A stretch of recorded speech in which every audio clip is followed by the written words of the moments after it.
आज आपण भगवान श्रीरामांच्या जन्मोत्सवाचा पवित्र दिवस साजरा करण्यासाठी एकत्र आलो आहोत। रामनवमी हा एक केवळ सण नाही, तर तो सत्य, धर्म, कर्तव्य आणि आदर्श जीवनाचे प्रतीक आहे। भगवान श्रीराम हे मर्यादा पुरुषोत्तम म्हणून ओळखले जातात। का ओळखले जातात तर त्यांनी आपल्या आयुष्यात प्रत्येक नात्याचे आणि कर्तव्याचे पालन अत्यंत प्रामाणिकपणे केले।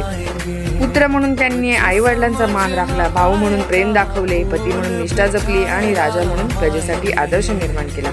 आजच्या काळात आपण सर्वांनी श्रीरामांच्या जीवनातून प्रेरणा घेणे अत्यंत आवश्यक आहे। प्रामाणिकपणा, संयम, धैर्य आणि इतरांविषयी आदर या गुणांचा आपण आपल्या आयुष्यात अवलंब केला पाहिजे। रामनवमी आपल्याला काय शिकवते? आपल्या आयुष्यात कितीही अडचणी आल्या तरी सत्य आणि धर्माचा कधीही आपण या गोष्टी सोडू नये। चांगुलपणा आणि न्याय यांचा शेवटीने विजय होतोच होतो।